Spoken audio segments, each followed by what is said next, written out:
PDF के लिए Telegram join करें। डिक्टेशन स्टार्ट होगा 5 सेकंड के बाद।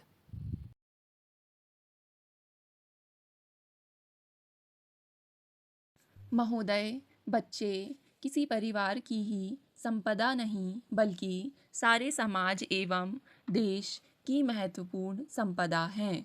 बच्चों को अपार प्यार की बजाय शोषण व उपेक्षा मिले तो उसे दुर्भाग्य ही कहा जाएगा।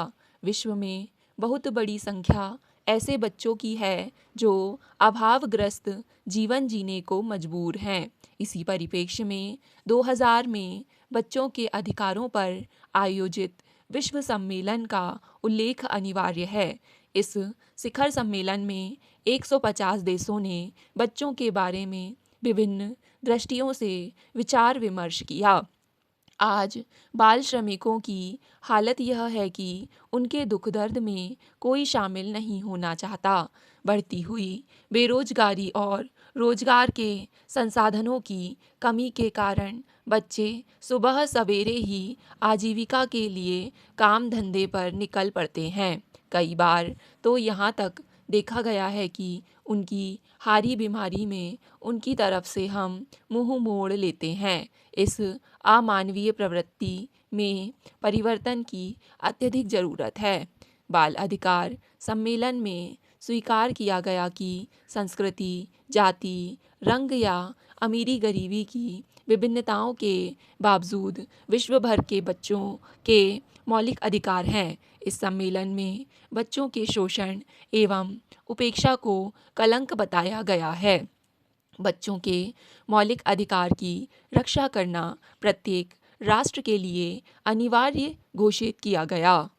किसी भी देश में बच्चों के शोषण को उस देश के भविष्य के लिए अच्छा शकुन नहीं बताया गया है। चूँकि शोषित व उपेक्षित बच्चे बड़े होकर क्या बनेंगे, यह सर्वविदित है। बाल अधिकारों की विश्वव्यापी मान्यता के बावजूद इन अधिकारों के प्रति समाज की संवेदना मर गई है। खाने पीने के समय इन बच्चों को मिला है शोषण, उपेक्षा एवं घृणा। बाल श्रमिकों के शोषण को देखकर रोंगटे खड़े हो जाना स्वाभाविक है। बच्चों की उपेक्षा करने वाले तथाकथित सभ्य व विकसित लोग बच्चों के पशु तुल्य व्यवहार करते हैं। बच्चों की भावनाओं से इन लोगों का दूर का भी संबंध नहीं होता। बच्चों का शोषण विशेष तौर से विकासशील देशों में अधिक होता है, जिसका सर्वाधिक कारण गरीबी, अशिक्षा एवं अज्ञानता है। भारत में भी संगठित एवं असंगठित दोनों ही क्षेत्रों में बड़ी संख्या में बाल मजदूर कार्यरत हैं। भारत में भी बाल श्रमिकों की समस्याओं के निवारण हेतु समय समय पर काफ़ी विचार विमर्श हुआ है तथा देश के सत्ताधारियों ने इस समस्या के न्यायोचित हल के लिए कदम उठाए हैं, किंतु सरकारी प्रयास इस समस्या के निवारण के लिए ऊँट के मुंह में जीरा सिद्ध हो कर रह गए हैं।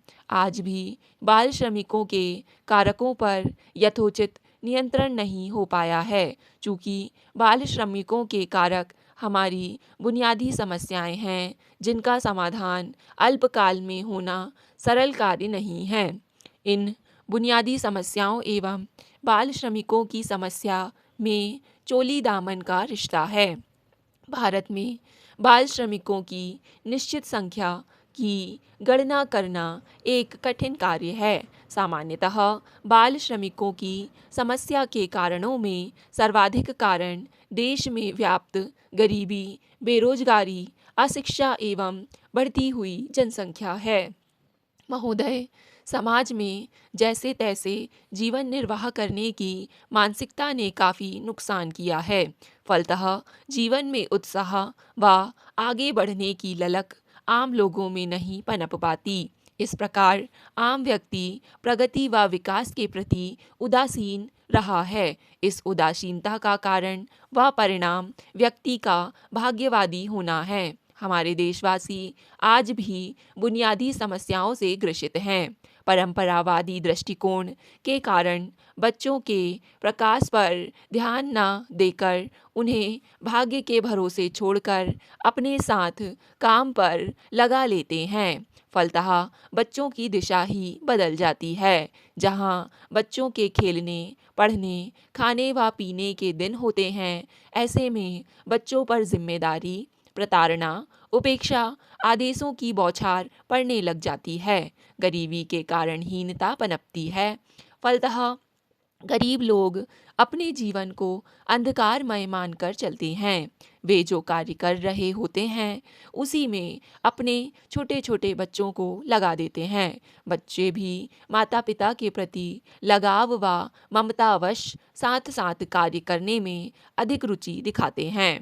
माता पिता उन कुप्रभावों से अनभिज्ञ होते हैं जो कि बच्चों को श्रम कार्य पर लगाने के बाद बालकों को भुगतने पड़ते हैं।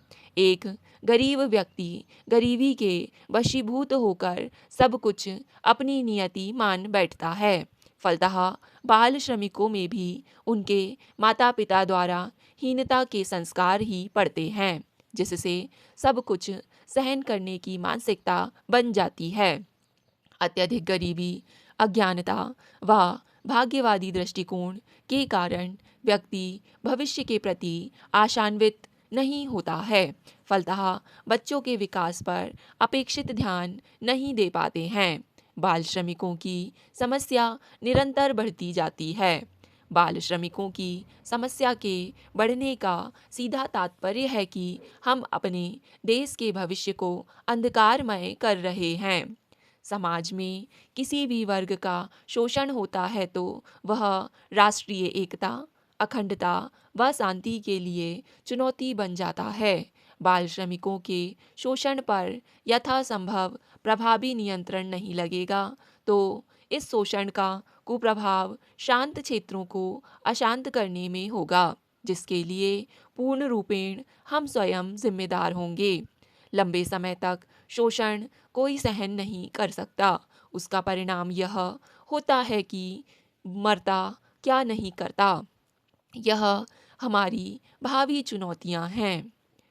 अब प्रश्न उठता है कि बाल श्रमिकों की समस्या का न्यायोचित समाधान कैसे हो। जैसा कि पहले ही कहा जा चुका है कि बाल श्रमिकों की समस्या हमारी बुनियादी समस्याओं का कारण व परिणाम है। चूँकि बुनियादी समस्याओं का निदान अल्पकाल में संभव नहीं है, फलतः हमारे जैसे परिस्थिति वाले देश के लिए बाल श्रमिक समस्या का समाधान अल्पकाल में होना असंभव सा है। किंतु यह संभव है कि इस लंबित समस्या के समाधान हेतु एक सुदृढ़ कार्य योजना तैयार करके इस समस्या पर उचित नियंत्रण लगाया जा सकता है। बाल श्रमिकों की समस्याओं का समाधान मात्र सरकारी कानूनों से नहीं हो सकता। निर्धन लोगों के बच्चों के पुनर्वास की व्यापक योजना भी बनाई जानी चाहिए। स्टॉप। डिक्टेशन पसंद आए तो वीडियो को लाइक तथा चैनल को सब्सक्राइब करें।